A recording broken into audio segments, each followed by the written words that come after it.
I came to play. There's a price to pay.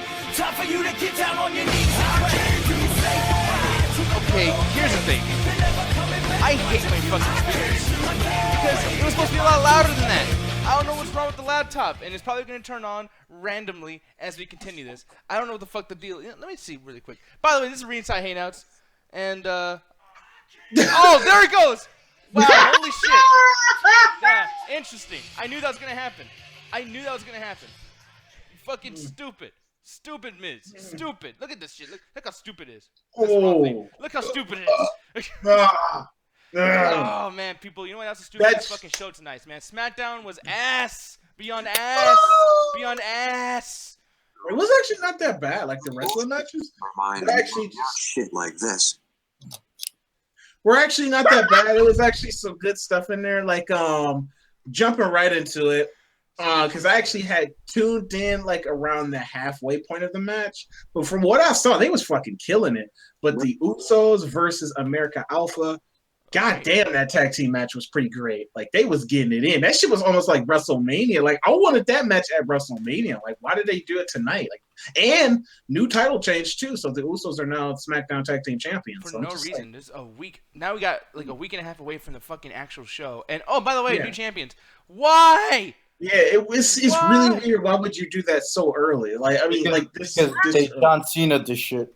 Nah, man, come on, man. Like, we're used to seeing that dynamic where the tag team titles or the champion keeps the title, beforehand at WrestleMania. That's something we see every year. It's something different. Like, I'm actually liking the fact that Usos won tonight just because it's like it's adding that dynamic. Like, oh shit, we didn't expect them to win tonight. We expected the typical WrestleMania. Like, hey, they're staying champions until they fight at WrestleMania. It's something different. It's new, and hopefully it'll work out next week in WrestleMania. Hey, Trey, you know what else was different? It's Goldberg winning the match in fucking 1 minute and 20 seconds. Just because it's different. You finally admit it. You finally admit that shit is bad. No, I'm using what you guys said against you guys. Because I like how it's so picky choosy. Like, well, it's different. It's okay. Even though, like, half the shit in fucking WWE that sucks is different. Like, Mae Young pooping out a fucking hand or fucking whatever that, But it's different, though. That's cool. That's interesting. Yeah, but did you even enjoy the match, though? Like, or are you just mad about the title change? Because they killed it tonight. But are you just jumping on SmackDown because SmackDown sucked to you tonight? I'm jumping on that match particular, just like the ending of the match, because here's the thing: the match was actually okay. I will say that, and like, I'm just gonna tell you guys right now, my rating's like 3 out of 5. It was an average show because all the matches were pretty okay. Even Baron Corbin versus Randy Orton, that was actually very surprisingly good. Like, I thought that was gonna be a fucking borefest. Really but then it's just like the Usos. Do we not say every week? Oh shit, the Usos are still there. Oh, so they're wrestling. Oh, where are they at? What happened? Oh, here they are. Too much of them. And then they get a tag team title match out of nowhere that wasn't advertised. Fucking WrestleMania is in a week and a half. You're supposed to save the best tag team title matches or any title match for that show, biggest show of the fucking year. And then they lose the titles in a weird way. I agree with you. It's just, it's so fucking like, what the fuck are they thinking? No, I agree with you. The entire storytelling around it, and granted, Trey, I agree with your points too. Like, it is different, and it is something interesting going into WrestleMania. But I still think that they shouldn't lose the titles this early, or this close to WrestleMania. It just doesn't make sense to me. But the storytelling around the match, pretty fucking dumb. But just the match itself, I hope that they can actually bring that exact same match types and stuff like that to WrestleMania, because the Usos and American Alpha, they both fucking bought it. Just like one chain reaction after another. I really like the spot where the Uso, I can't remember his name, but the other brother had pushed the other brother out the way, and once they had jumped off the turnbuckle. I was just like that, just like stuff like that, man. They would just do high flying moves. Fucking just like once this guy got out of the way, he would get hit with another move. I'm just like, damn, that move was just that match. Which was cool. It was. I want to say that was the best match of the night. Like, to be honest, definitely. It was probably like the best night of the night. But that was a huge surprise to the crowd and the commentators. Even the commentators, like, holy shit, that was a good match. That's a good way to start off a shitty show. I mean, great show. Yeah, the whole thing. Exactly. So, other than being angry too, do you have anything to say about that match, man? It was a good match, but the finish was fucking retarded. Yeah. So like it would have been it would have been such a better storyline if, after all that work the Usos put in, they fucking lost just by like a split second. Yeah. And then just by that loss itself, they could have just went all the way to WrestleMania and got their rematch clause and shit or whatever the hell, and then won that shit there. Yeah, and that's the thing that's just so frustrating about it, is like there was potential to make a really good story out of it in a really big WrestleMania match, WrestleMania moment even. Because imagine if that match was at WrestleMania when the main event is a fucking Goldberg versus Brock Lesnar 30 seconds, because you know it's going to be short, and it's like, man, Usos would have like stuck out like a sword, like not even like a sword thumb, like it was stuck out like a huge penis. Like I mean, it would have been like, oh my god, you're awesome, Usos. If they did this at WrestleMania, and they didn't. But really quick, one thing that really stuck out, like in my opinion, sword thumb, and kind of a good thing too. The Miz thing, Total Bella's bullshit. This was, and it's actually that's what it's called, by the way. I'm not fucking just talking shit. Total Bella's bullshit. Yeah, it's hilarious. And the thing is, though, man, like I found this funny. By the way, Miz knows how to change his face. He looks like Cena right there, like a skinny Cena. That shit was fucking hilarious, man. This is one of those things where it's so fucking horrible, but it was hilarious. It was great, and I don't even think it was horrible. But here's the thing, though, is like this was the highlight of the show. Is a joke. That was the best part of the show. Damn, I'm surprised you actually like this, Nick. Because like most of the time you hate these type of segments. Yeah, I do. This whole time, like, man, Nick is hating this, and me and him gonna go after it because of this segment. No, I dig it because the thing is like, granted it's silly, and granted it is a skit and whatever the fuck, but it's helping the storyline. This would, as a character, as a writer, this is what the Miz would do. He'd be like, hey, like all week I've been shooting. Instead of making it a shoot and being all like upset about it, I'm literally gonna make fun of him and tell people and show people what I mean by his fakeness on these Total Bellas shows and the Total Divas shows. And honestly, I actually do watch Total Bellas and Total Divas. This is literally like, is there shit in here?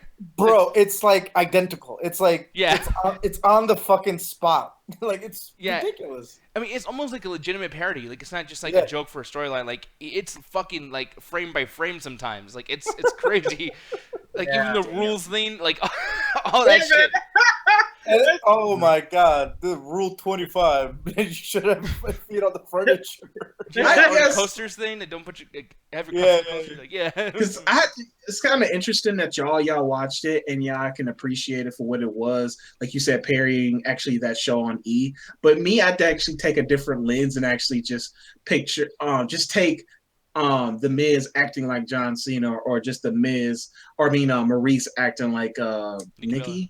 Nikki Bella, or Brie. Is it Brie? What's the No. She did both. Oh, she did both. Okay, never mind. That's fucking confusing. No, but just her acting like that and just doing those impressions and stuff like that. Plus the whole marriage, even though that joke went on a little bit too long and they kept referencing it, but it was only 2 times that actually made me like, but the whole referencing the whole him getting married, because you know that's going to happen at WrestleMania. So that was actually kind of funny with the whole big balloon. He was like, "Let's tie the knot," and then he actually goes down to tie his shoe. So I actually had to. That shit was fucking hilarious to me. But pop the question. Pop the question. Yeah, it was just I like those little references. Like I said, even though that they was making that joke, the running joke, a little bit too long, it was just like, you doing this and stuff like that. But I appreciate what they did here, not watching Total Bellas, because I'm not gonna watch that shit. Yo, Maryse is a sexy Bellas one. I'm not gonna lie. Yeah, Maryse is actually sexier than them. Like, God damn, she made them look better than what they're supposed to look like. Right? I was like confused too, because I was just like, whose rack is that? I was like, I didn't know Maryse had a rack like that. I was like, damn. Oh no, she put like socks in there or something. Like she, to make fun of Nikki Bella, because Nikki Bella, she always advertises the fact that she bought her titties. So it's one of those things. Like, even that face is like, oh shit. No, but yeah, she kind of looks like. She looks like she'd be dating fucking Undertaker. She should be Sister Abigail with that fucking eyeliner. Oh shit, man. Damn, man. But no, man. Like I thought that was great. The thing is, I will say, Maryse, she needs to stop talking so much, because that fucking accent and her bad English, like, oh, let me tell you. But you know what's funny? That added to the parody though. I thought that actually fucking added. I'm like, yo, like she has like the French accent and everything, and I'm like, this is kind of making me laugh a little harder. I'm not like. Well, it made me laugh harder, but in a time was so type of way, like, it's so fucking bad. Is that her real accent or not? No, it's her real accent. Her real accent, yeah. She's actually from France. Yeah. And it's not like some Lana shit where she's faking it, because they'll have told you, she's like, oh my god, guys, you don't even understand. And then like she'll do like a fucking interview and it's like, hello, it's like, man, yeah, exactly. Yeah. Okay. It really sucks. But sense. I mean, moving on from that, the Randy Orton versus Baron Corbin match, man. I had fun watching that match. That was the shit, dude. Yeah, I really like that one spot where Corbin is actually running towards Randy Orton, and that motherfucker just says, "Whoop!" fucking just dodges up in the air. That shit was so amazing, man. That motherfucker was just like swerve.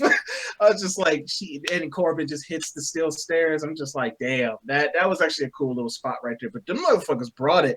The only thing is, and maybe y'all could tell me what was actually happening because I actually had the volume down. But what was going on with the fucking Randy Orton promos? Like he was punching random Wyatt members and shit. I'm like, what the fuck is happening? I got the audio down and my hands were greasy because I was eating some chicken. So. No, go ahead and take it away, Trey. I think you'll be a better explaining this than me. No, because Randy Orton was having a review. What the hell? Interview. With Renee Young. The full price. With Renee Young, and pretty much talking about, getting a response about him burning down Sister Abigail's barn or whatever. But then next thing you know, it got all dark. Renee's gone, and you see a lot of fun people in bunny masks and everything. And then the bunny mask, he started attacking them, but pretty much they held him down. And the lights went off again, and Bray Wyatt appears. And Bray Wyatt's pretty much cutting a promo against them and chanting a strange ritual crucifix thing, similar to what the Undertaker would do back in the day. And pretty much chant themselves into a fucking Chucky doll and shit. Like, the whole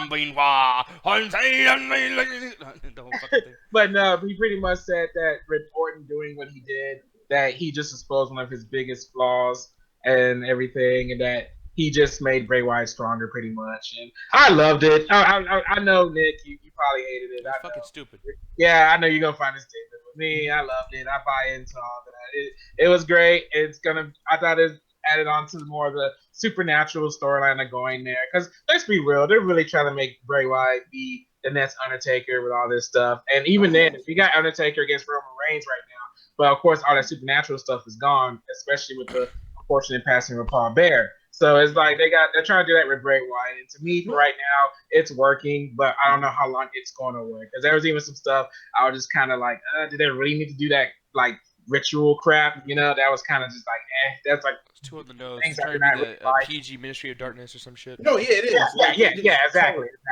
Yeah, and then, totally of course, the bunny mask people were supposed to be like the druids and all that. Yeah. So I'm buying it for right now, but I don't know how long I'm going to buy it. So, the one thing is too is like I want to bring up something that you said because I have pretty good memory and like certain things that really pissed me off, like repetitiveness. And I remember like me, Anthony, and I don't know about Hovig, but I know Trey for sure. We were all sick to death of Randy Orton versus Bray Wyatt a few months ago, like before he joined the Wyatt family. Yeah, true. And we were all like, man, same shit. I hate these guys. I hate these promos. I hate everything. We literally like laughed our asses off. One of our biggest like roaring laughter was when Randy Orton was upside down on the Titantron doing some weird shit. And it was like, with that said, how the fuck are you not sick of it right now? Like, because to me, because they haven't done that. They haven't done that match in a while, and they've been tag teaming for a while and everything. And to me, it's a refreshing take, in my opinion, because Randy Orton is being, I guess, quote, the snake, as, he advertised himself as a couple of months ago in Backlash, where Bray Wyatt, he's supposed to be the, quote, god that Randy Orton's trying to take down. And it's a different storyline compared to them, because back then, it was just Randy Orton and Bray Wyatt going at it because they had beef or whatever. Now it's like a different dynamic with them adding on to the personal vendetta Randy Orton has against Bray Wyatt. Because for me, they haven't like actually been like non-linked. Like even if they were feuding or being in a team, we have not had a break from Randy Orton, Bray Wyatt being in the same fucking segment all the time. And like we'll complain about 4 months of Charlotte versus Sasha. I'm sick of that shit. Like I'm sick that Sasha was at ringside during a match or doing a commentary or doing an interview. They're somehow linked. Can they stop being so linked? Yet these guys have been linked for 3 times as long. Okay, yeah. So, I see your point, Nick. But think about it. Think about those rivalries. When you look at the Sasha versus Charlotte thing, is that rivalry treated with the exact same amount of care with the whole Randy Orton thing? Because you got the whole compound thing, you got the whole title wolf that's also in there too. This whole supernatural aspect, where that other rivalry that you mentioned was just divas fighting. No, I guess you're right. Yeah. Well, here's the thing, in my opinion, why I was sick of Sasha versus Charlotte, because the reason I got sick of it is because WWE kept saying this is gonna be the end of the feud, this is gonna be the end of the feud, this is gonna be the end of the feud. They did it 3 times. To the 4th time, it finally ended. Because I was like, I ain't gonna believe it till I see it, because you guys have fooled me too many times. And also, I was gonna bring this up. Even when Bray Wyatt and Randy Orton was a tag team, we still continually brought up us being sick of them. So it's like I don't think I was any different with Sasha Sharp than I was when Bray and Randy were not only feuding with each other back then, but as a tag team. But I'm just liking the dynamic the storyline has gone now between them two right now. So yeah, because another thing that is an issue to me is you finally have something kind of new with the tag team thing. You finally have something new with the whole Luke Harper involvement. The tag team thing's gone. Luke Harper is gone. They're still not talking about the WWE Championship. Like, dude, it's a main event. I mean, you know, I know like there's only one main event, but this technically is one of them. You know what I mean? Because it's like he won Royal Rumble, etc. So you got to treat it like a main event, and it's like, wow, no one's bringing up Royal Rumble, no one's bringing up the WWE title. What do you see, Obi? I actually forgot who was the fucking champ for a minute. Yeah, no, exactly. So like that's the thing that's really Bray frustrating. Wyatt. And like on top of like, and that's like one of the biggest bad things about the show. Like just shit like that just drives me fucking nuts. And we're not gonna talk about like everything. I mean, if you guys want to bring it up, go ahead. But like one more thing I want to talk about before we get into ratings is how horrible this AJ Styles Shane Man thing is. How unbelievably fucking terrible. Who are you kidding? That shit's Academy Award winner right there. That was awkward as hell. That segment was really awkward, especially when AJ comes into the ring and fucking Shane McMahon is like fucking like a 50s fisticuffs kind of guy. Yeah. Like, put him up. Like he was doing this. He was doing that when he was like punching him. It just looked really fucking strange. He looks like a fucking rabbit.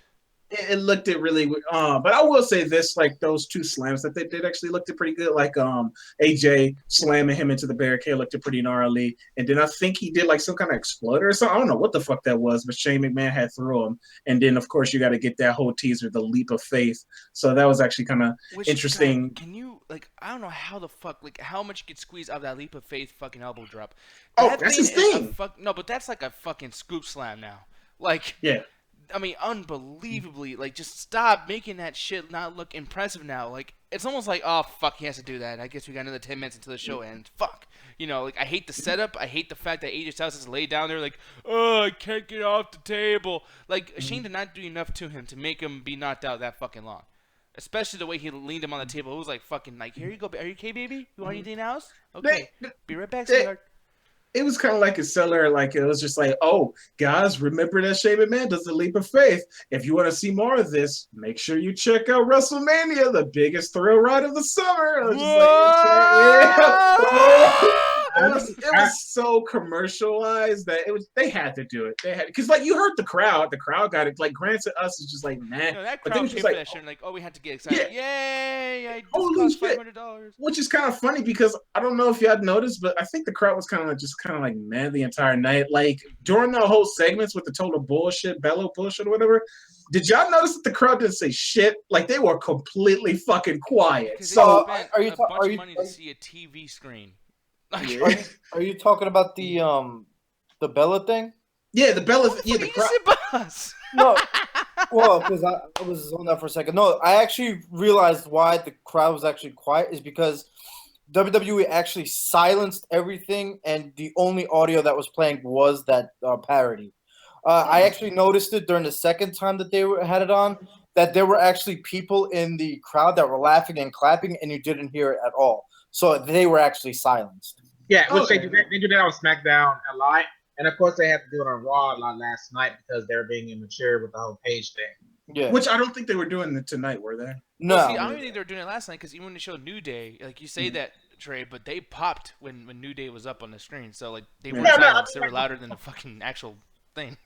No, I mean beforehand, before they New Day even appeared on the screen, they were doing the, we want Paige and New Day fucks and all that stuff. Yeah, and apparently even before the show started, there were some sources saying that those chants were even going on. Yeah, so I mean, I don't know, man. Yeah, but it was just the simple fact that was the only time I really heard the crowd pop. So I guess they liked it. So just like, hey, it's put seats in the asses. That whole in the asses. Reverse that. Reverse. It bought tickets. It got people to buy fucking tickets. I don't know. Seats in the asses. Seats in the asses. Seats in asses.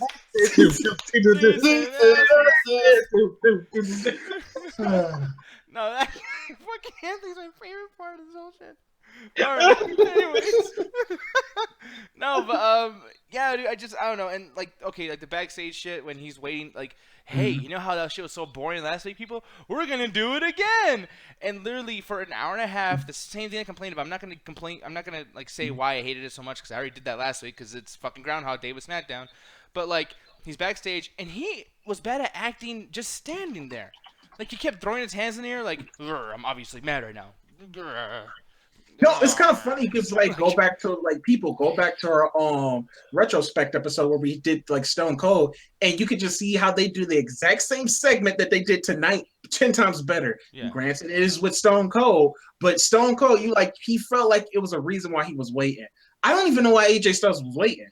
Yeah. Like, I mean, he was waiting for Shane. He was waiting for Shane, but it's like, for one, where's Daniel Bryan? You're fired.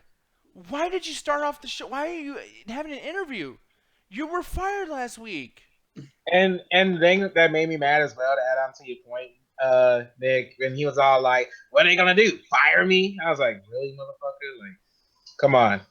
Like, if they was really fired, they would have done everything they could to make it to where he didn't come out in the ring. So yeah, that really messed up that whole segment. Yeah, But I mean, it was just like the writers did not even pay attention to what they did last week. What the fuck? And then, like, literally, he's backstage and he's walking around pacing. And then Renee Young. Okay, I love Renee Young. She's one of my favorite parts of Talking Smack and just everything. I love her interview statements. But fucking bitch, man. Coming back there. Hey, what are you doing out here? Are you, like, standing, like, outside or something? Huh? Like, what? Like, have you ever talked to people? Have you ever talked to a human being? What the fuck? Like, it's just. And then AJ is like, oh, I'm out here. I'm out here, Shane McMahon. And then I was like, okay, at least we're going to get another funny, like, fucking San Andreas or Metal Gear Solid R3, press A to choke him out fucking thing. I get it. I was excited. But then Shane McMahon was already there, and he comes up to the ring. Yeah. And Yeah, I'm he like, was still waiting in the 10 minutes. Like, he was still waiting there, too. Like, he was still, yeah, like, the music's waiting. playing. You can hear the crowd and the music playing, and it's like, hey, do you hear that noise? Yeah, obviously he's in the ring, you pussy. Like, Yeah, it was just, that was really awkward. That was really fucking strange. No, So you know what was awkward is when they started playing AJ Styles' music while he was already on the Titantron. Like, when he was on the ramp. I'm like, delayed reaction, motherfuckers? no, and plus, too, I didn't know he can fucking teleport. Like, he's backstage in a parking lot, and then within, like, you want some? I'll come get some, and then he's out in the arena already. It's like, what the fuck? Like, I guess he died and respawned? Fucking bullshit. Yeah, I guess, yeah, that's... Yeah. It's like he used an ender pearl from Minecraft. Like, oh, I'll be right there. Like, fucking... Oh, I'm telling you. But yeah, I thought it was something. I think I was a little happy about that, because the segment, it sucked this week. But I thought it was, different for the fact that, Shane McMahon pretty much tricked him out. Like when Heath Slater and Rhino came out in the limos instead of fucking Shane McMahon. Then Which, Shane by the way... I was like, okay, you pulled one. That was a good plot twist. But other than that, the whole segment was... Well, I knew this was going to happen because if Shane came out, that would have been like, well, you didn't learn when you got fucking, like, ragdolled last week? So that would have been bad. So obviously it wasn't going to be them. And then here's another thing. Heath Slater and Rhino, I thought they broke up. Why are they fucking in the same limo together? No, and they why are haven't. they showing up to the show that late? The show's over. Why are they on 205 Live? No. What the fuck? That was my other complaint with that. But I was going to say this. No, they haven't broke up yet. And that same thing happened last week, too, with the Usos, where the Usos are, they're dressed, like, ready to go home, and then they have a match next. And they're like, hey, man, it's fucked up the way you did that. Which, by the way, they're heels. Why are they mad that AJ Styles beat up a face? Ugh, it's just everything. What the fuck is wrong with people who write that show? It's like they're fucking children or retards. Like, I don't know what the fuck it is. Trey, go to your room. I think Daddy's mad. He needs to cool down. I was going to say that Heath Slater and Rhino didn't break up yet because they never finished that whole storyline of them breaking Oh, yeah, I up. forgot, because tag teams, they just disappear off the fucking roster for some reason every now and then. It's like, oh, they're here. They're number one contenders. They just lost the belts. Oh, wait, they don't exist. What the fuck? Well, as I've said before, SmackDown doesn't get as much time as Raw. So How much do they pay you? Everybody, all the time. I'm just telling the truth. No, you're not. This is bullshit. Like, this show fucking Dude, sucks. I'm not saying that this isn't bullshit. I'm not saying that. But I am also saying that look at what we see on Raw compared to what we see on SmackDown. And it's much On better. Raw, we almost see that whole entire roster. On SmackDown, we don't get to see the whole entire roster all the time. Then They why got do they literally storylines make people in there. disappear? If we don't have enough time to show the fucking roster, then why do they literally grab teams that are established and say, yeah, you know what? We just don't got room for you in this 2-hour show because poor us, we only got 2 hours. We just, I don't know. And yet they literally delete people, and I know you guys like that fucking delete, but they literally delete wrestlers and then bring them back. They take them out of the recycle bin. Exactly. Like that's the unfortunate thing. Like they go away for a little bit. They might appear on main event if that still even exists anymore, or superstars, and they go on SmackDown. It's an unfortunate thing, and it's like it's bullshit. But like, what can you do? SmackDown's 2 hours. Hey, 2 hours I'm grateful for because it's like Raw's I'm barely to get through 3 hours sometimes. But it's like I'd rather see a 2-hour show than a 3-hour show. I'll be quite honest, man. If that's what it is, like I don't know. It's like. I like quality over quantity. I'm so grateful that SmackDown is also 2 hours long because if I sat through any other second of that John Cena versus that Breeze Dango bullshit, oh my god! I thought he was trying to give him a paper cut because he kept throwing those papers. Just see, like, the funny thing about that match is I don't even know how the hell Nikki Bella got involved because that match put me to sleep. No, and then John Cena I woke up when that shit finished. No, and then John Cena literally, he goes, I don't know if this is like the new gimmick, like, I don't have to say anything. I got a bitch. And like, it's like, you can look, but you can't touch. And she comes out, it's like, oh shit. And then she stands by the fucking steps. Well, who cares then? Like, it's like, oh, you're not, wait until she stands there and watches our match. You wait right there. You fucking be cool, man. She's a woman.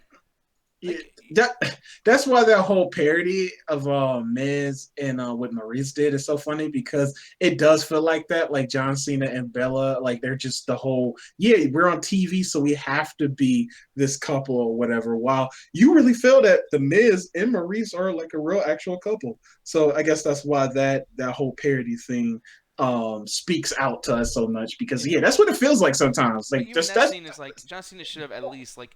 Okay, dude, like, what did Fandango need to do next to make John Cena hit him? Like, honestly, dude, if Fandango didn't, like, throw the first punch, I bet John Cena would have let him, like, put stick in his ass, too. Because he just sat there, like, throw papers in my face, spit on my face, talk shit to me, my wife's a cunt, keep doing it more. And he just sat there, and I'm like, okay, dude, this segment is already, like, at the 3rd minute, and he's just, like, picking on you like a fucking bully, and you're just standing there. It's like, get a microphone and do your John Cena shtick, because what the fuck is happening? Why are you even fighting these two? Why is the other guy dressed like Nikki Bella? They didn't make no jokes. He just sat there looking fucking sexy. Like, he just standing there, dressed as a whore. I mean, as a plus, Nikki Bella did give him a rack attack, whatever the fuck it was. But it was botched horribly. He botched that shit. It was not done well. You know what? Fuck it. At this point, because we just the other day we were like, "Hey, women and men should start like fucking wrestling with each other." Hey, we got one move that was botched. No, and that was cool. But the thing is like, why was he dressed like Nikki Bella? Like, make a joke. Like, ooh, look at my titties. They're so fake. Like, some joke, something. He just stood there twirling his fucking hair. No context. Yeah. That man. Tyler Breeze, man. He deserves better than that shit. Oh, you damn right they do. Yeah, the unemployment line. Yeah. That guy was one of my favorite wrestlers in NXT, and they just fucked him up, man. And, like, going along with you, Nick, and what you said earlier, because I'm starting to get a little mad. Like, there's people legitimately wanting a spot on the SmackDown roster. It's being wasted on shit like this tonight with that whole John Cena and Breezy Bella, whatever the shit they're calling her and all that. It shit pissing me off.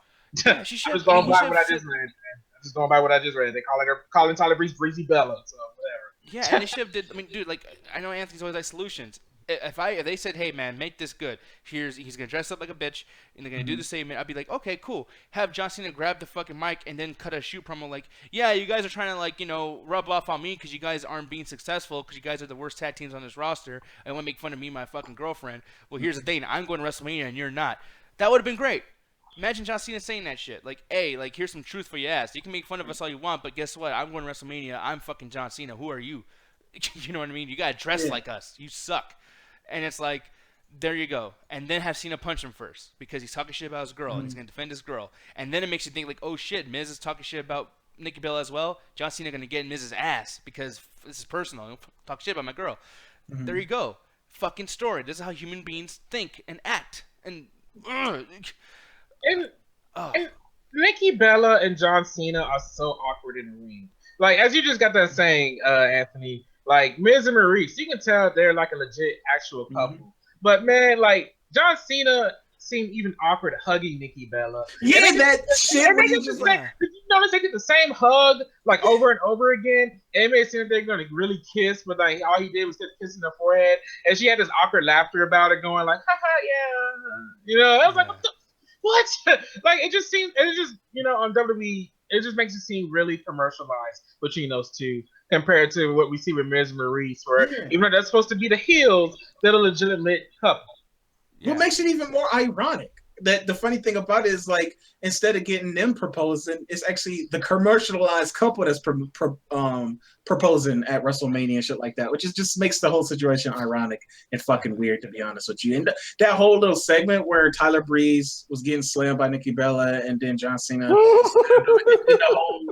whole submission thing, like that shit just seemed to really, really just like. Oh, do you see how Nikki Bella put on the STFU? Yeah, she that choked the motherfucker. She was choking him. She's never seen her own husband boyfriend. She's never seen him have a wrestling match ever in the fucking last 15 years. Like, dude, for one, too, Daniel Bryan did the exact same thing and choked the motherfucker out and got, like, suspended. But it's Nikki Bella, so it's okay that she's choking somebody, like, straight out. Not even Samoa Joe can fucking choke somebody, but it's Nikki Bella. Like, ugh. Yeah, what's up with that shit? I love that shit. That shit was funny. That face, oh my god. Both of their faces, by the way, too. Like, it was Tony Zane, dude, was cracking me the fuck up. It was like, damn, dude. Nikki Bella did a better SCFU than John Cena, but the thing is, like, it's not really an SCFU. She's choking the motherfucker out, and it's like, anyways, I'll give my rating, because I just want to end this shit. I take it back for the whole 3 out of 5 thing. This shit was a definite 1.5 out of 5, because here's the thing. As thinking about these matches, like, I'm starting to remember, like, you know what, dude? I forgot half the fucking matches that appeared tonight. It was Usos tag team match with the American Alpha, which was amazing. Randy Orton versus Baron Corbin. And then I literally forgot what Alexa Bliss and everybody did tonight. Yeah, like, I can't remember if they had a match. I think they just had, like, a scuffle, and it just ended with Bliss just looking strong. It was Becky versus Carmella. Okay. And then, like, James Ellsworth was trying to cheat for Carmella. But then, like, Natalya came in the ring and attacked Carmella. And then it just started a brawl. And then Alexa Bliss pretty much defeated everybody. And Alexa Bliss came out strong. Which, thank you, God, SmackDown showing Raw how to treat a women's champion. Making them strong and not hindering the championship belts. Yeah, for real. Championship belt, you know, Paige has a couple ideas how to treat a championship belt. Okay, I just want to make one joke tonight and that's it. I'm done. No. That's his dad. That really did piss me off, though. Like, take away the whole sexual aspect. It's like, dude, seriously, like, you're going to play the sad card and you did that shit to the belt. It's just like, as I say all the time, Anthony, no one gives a fuck about the belts. It's the most prestigious thing in wrestling. When I was a kid, I don't care what the fuck I had to do. I wanted to get the replica. Like, it's just the most important prestigious wrestling is not about the wrestling anymore. And it really sucks. It really sucks sometimes. So. Yeah, but no, actually, I want to get your rating, actually, Anthony. What do you think? Yeah, the show was. Oh, you know what? I'll go with your original rating, 3 out of 5. I think I gave that to Raw too. Yeah. I want to say I gave both of them. They were just both middle of the range. In terms of wrestling, I think SmackDown did a little bit better this week, just for that Usos versus the American Alphas, like just better wrestling in general, just because of that match. I'm trying to think, was it a good match on Raw? No, I don't even think it was one that could just do that. And granted, the storytelling around that match was kind of dumb, but the wrestling was good itself, and that's always good to see. Everything else, I was I guess I missed the SmackDown show before this, but seeing Bliss actually, I guess because I guess they started the whole rivalry between Bliss and Mickie James, because this was the first time I actually seen her hit Bliss hit Mickie James, and I was just like, oh shit, she hit her. Okay, so I guess they're doing that now. So that's actually kind of cool. I wonder what do they got going on for WrestleMania for the Women's Championship for SmackDown? Bliss versus everybody. Yeah, it's Bliss versus everybody. It's a battle. Okay. Battle Royale. I don't even know. Okay. They're not really telling you too, like they're because it could be Battle Royale, but I think they might do it the first ever Women's Royal Rumble debuting at WrestleMania. Like that would be cool as shit. Like just 20. That would be pretty cool. Yeah, go ahead. Yeah, go ahead and do that. That would be actually pretty interesting. So yeah, that was actually interesting. Of course, like you said, Trey, that's how you book your Divas Championship, because like if you look over on Raw, the fucking championship is fucking like just getting, the champion herself is getting fucking destroyed by Nia Jax, a fucking monster. And then Bliss on SmackDown, at the end of the fucking segment, she's like, yeah, I got the belt. Even though they always booked her with the belt. Every time you see Bliss or see her standing tall, she always holds up that belt. So it's just like, hey, remember, it's for this. So that's always granted. That's always welcomed. Yeah, the whole Shane McMahon versus AJ Styles shit. Yeah, I'm just like, it's really fucking awkward and stuff like that. John Cena, that match, yeah, they gotta feed him somebody. So I guess Fandango is the only one that could take a pinfall. That whole little thing. And the Miz versus the Miz total Bella bullshit, whatever. That was actually kind of interesting and cool, and it was kind of funny and stuff like that. Got some laughs out of me, just a few chuckles and stuff like that. Kind of went on a little bit too long for my taste, but it was still kind of fun. It gave something for the Miz and Maryse to do, so that was actually pretty good. And I think that's pretty much it. Yeah. No, so yeah, definitely a 3 out of 5 for you. Yeah. Hovig, take it on, sir. Fuck this goddamn show. There was nothing good about the goddamn thing. The only slightly good thing that there was the damn tag match, but then they fucked it up with that. I can't believe I'm actually saying a title change they fucked up with, especially when we barely have them. But storyline-wise, that was bullshit. The whole Miz and Maryse Total Bella thing, that shit was horrible, but it made me fucking laugh. There was really nothing good at all that happened at all for me tonight. Fuck it. 0.5 out of 5. Okay, and I actually see that, to be honest. But Trey, go and take it away, baby. I'm giving SmackDown a 3.5 out of 5. I was really entertained. I almost gave it like a 4, but as I thought about it, I started getting angry, and I might change it to the 3 now. So I'm getting even more mad. but right now I'm a 3.5.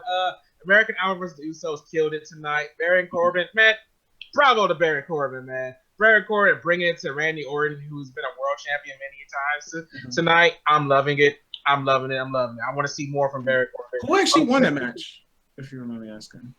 I believe Randy Orton did, because Dean Ambrose came out. Not believe. Randy Orton came out. No, not Randy Orton. Dean Ambrose came out, interrupting him and everything, because he's trying to get revenge for the beat down he got 2 weeks ago. Yeah, so Randy Orton ended up winning. But yeah, bravo to Baron Corbin for doing that.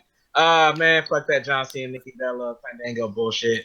Becky Lynch, Carmella, it was just meant to sell the women's championship match, but boy, I love that segment way more than that Nia Jax Bayley shit from yesterday.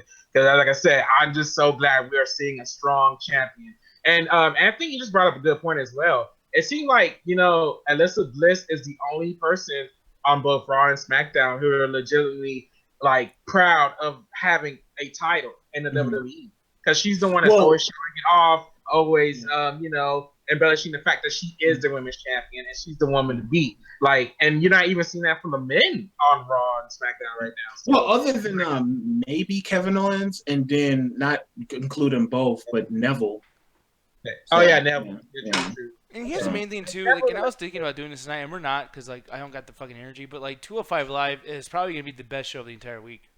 True. Like, and it's so sad, but like 205 Live has been bringing it, and it's like tonight, people go watch 205 Live and Talking Smack. You'll get more storyline out of Talking Smack than the actual SmackDown Live show.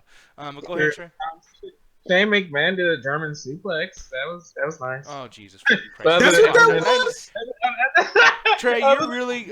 Please tell me you're joking, dude. Like, other than that was shit. That was shit. No, but wait, so, like, were you really surprised they did German, or like, was that impressive to you? They did German suplex? No, I was just joking. Like, that's why I said. Yes. Like I said, that's what that was, because I don't know what the fuck that was. The Total Fellas bullshit thing. Bravo to them, especially because I know, Anthony, you don't really watch it, but Anthony and Hovig, we knew what was really going on and the jokes and everything. And like I said, and I love it was so meta with the whole like proposal thing, because everybody's expecting John Cena to propose to Nikki Bella. And not only that, they even did the whole tying the knot thing, which is a reference to the whole John Cena turning the heel thing. that he did a couple of years ago. So bravo to them. I love the Randy Orton Bray Wyatt thing. I'm sorry, Nick. I loved it. Yeah. So 3.5 out of 5. SmackDown killed it to me tonight. Yeah, man. Oh, we forgot to bring up one random fucking thing that happened tonight. What happened? What the shit was up with Luke Harper? Oh, Luke Harper. I love that promo. I forgot about it. Yeah. How can I? Oh, yeah, I loved it too. I have no idea what the fuck is going on. Yeah, No, I don't remember this. Saying that, Sister Abigail, after what Randy Orton did, like it was kind of a continuity thing. After what Randy Orton did to Sister Abigail, Randy pretty much opened Pandora's box, and new evils roaming the world, and Bray Wyatt's gonna be forced to destroy Randy Orton. But the thing is, Luke Harper isn't done with Bray Wyatt, and Luke Harper wants to destroy Bray Wyatt. Like he wants him gone. This is a shitty version of Roman Reigns versus Undertaker with Braun Strowman trying to get involved. Yeah, like he's not gonna get I don't see Luke Harper getting involved in the match, but it's just Luke Harper has unfinished business with Bray Wyatt, because even though they used to be family, and the fact that Bray Wyatt, trusted somebody like Randy Orton to begin with, like pretty much hurt Luke Harper. So now Luke Harper's after Bray Wyatt. So I swear, like shit like this, dude, it makes me not want to like do these shows. Like I just like. To be honest, I'm so fucking sick of wrestling, dude. Like, this is literally the only reason I'm watching this shit, or else I would have I don't even want to watch WrestleMania. Like, it's just like, you know how long that shit's gonna be, y'all? It's gonna be 6 fucking hours, not including all the build-up pre-shows and shit. It's gonna be 6 fucking hours, and I gotta sit through that bullshit. From 5:30 to about 11 or 12. But there's even more before 5:30. Like, if you go on the network, there's like an extra additional hour, an hour and a half of like build-up shit and like fucking interviews. No, that starts at 5:30. Okay, we'll disagree. I'm not gonna go with time with you again, Hovig. Like that's a war. I'm going to the fucking show, Nick. I should know what's going on. Yeah, I don't know, man. Like literally, like, yeah, I'm not gonna have that argument with you, dude. I'm just not. and NXT Takeover is gonna be nice. Yeah, exactly. Yeah, that's true. One could hope. Yeah. I mean, WWE, like I always, I haven't done this as often as I used to from back when we first began doing the Ringside Hangouts, but there's good wrestling out there. It's just that, of course, we stick to the WWE format because that's the most popular thing. Well, but like, the thing. WWE just has a power of just making you just be sick of the bullshit. But it's like, man, because there'll be times where I'm like, man, fuck wrestling. But then I'll see something from New Japan Pro Wrestling and Ring of Honor that reminds me, oh yeah, this is why I love the business. Well, see, and shit like this, I want to bring this up. Impact Wrestling. Apparently, they just got, the highest, very sure 2017 from, I think, not last week, but the week before, with the Berto Del Rio and the Bobby Lashley situation, like him winning the belt and then losing the belt and the whole fucking thing. But the thing is, like, the shows, people are actually staying in there. Like, I mean, I don't have that information right here, but, like, they have, like, these rating things or shows, like, when people drop off the channel, like, we're like, okay, I don't want to take the segment. I'm out. So, like, retention time? Yeah, thank you. Like, audience retention. And they stayed the whole fucking time. Back then, when you guys were talking about like the final deletion, it's helping out. People would actually like, it was so stupid that people would come in like during the end because they want to see the final deletion just so they can laugh at it and say this shit's stupid, and then they don't watch the rest of the show. Like that's just people watching just to make fun of it or laugh at it instead of with it. And this, people are actually staying in there for the fucking wrestling, and it's like, man, you know what, dude? TNA, they might have a chance, dude. They might have a fucking chance. So this was recently? Yeah, this was on March 16th. March 16th. Because I'm just like, even though this is a small thing, but I'm just like, maybe people just tuned in because of the whole page thing. Maybe. Well, no, because the page thing happened on Thursday, right? Yeah, that happened last week. This happened 2 weeks ago, right, Nick? Like the Impact Wrestling thing with Alberto Del Rio and Lashley. Actually, now I'm looking at it right now. No, this was actually the episode afterwards where he got the belt stripped of him. March 16th. In the news, a page came out on Friday. Exactly. Right? Yeah. Oh, exactly. Okay. Never mind. Yeah. So maybe they are doing something right. Okay. Go ahead. I mean, and that's the thing is like the main thing is like even if it was for that, they would probably like watch it and then figure out what the fuck happened left because Paige isn't actually on TNA. It's just her. No, Alberto Del Rio. Yeah, Alberto Del Rio. Yeah, but you got to remember also TNA is pre-taped. It's not live. True. So people already knew, and they just want to watch it because it's like, oh shit, that sounds good. Like I don't give a fuck about the surprise or some ridiculous shit happening. I want to watch good wrestling, and they got it with TNA. What was it? Good wrestling? Did y'all watch it? I actually watched it, yeah, and it was a pretty good show. Yeah. Okay. All right. Yeah, all the matches were fucking awesome. Their knockouts division is getting good again. Before they were like losing out a lot, but like now, like and here's the thing too, lots of knockouts are going to WWE and NXT now. So it's almost like even Velvet Sky has been talking about wanting to go to NXT. But with that said, maybe, you know, all those TNA talents that left for NXT, like Bobby Roode, James Storm, Eric Young, all these guys, maybe, you know, these people were making TNA not so great because we've been seeing them since fucking 2006 or 2007. True. So now you got this new crew on there, and it's like, you know what, dude? Like, that's cool. Plus, you get your guy like Abyss, who's just like the Undertaker of that, you know, fucking company. So, I don't know, but I'm digging it, and I'm dying. My voice is fucked up. I don't know what's happening. But, damn it, I got hiccups too. What the fuck's happening to me? Like, You're dying. Jesus, but Anthony, no, but before I die, you need to make sure to tell me about the anime night, because when I die, I want to know if you guys are enjoying all the animated TV shows. Before we lay to rest, before you rest in piss. Yeah. Before you do that, we want to tell you about the anime night. It's going to be this Thursday, right after the midweek chat attack, which is 7:30 CST. If I had to give you guys a time, that would probably be like around 9-ish CST. So catch it there. Samurai Jack Marathon. We're going to try to get to season 1 through 4. It's going to be a great time. This is the coincide with the release of Samurai Jack season 5, which you should have watched. Those 2 episodes are fucking amazing. They are. Awesome Indeed. So people, speaking of awesome, it's time to play. There's only one thing left to say, Anthony. Say it. Say it. Attack the chat. I hope this works this time. And it didn't. It didn't work out. Oh, there you go. Ah! No. Oh, yeah.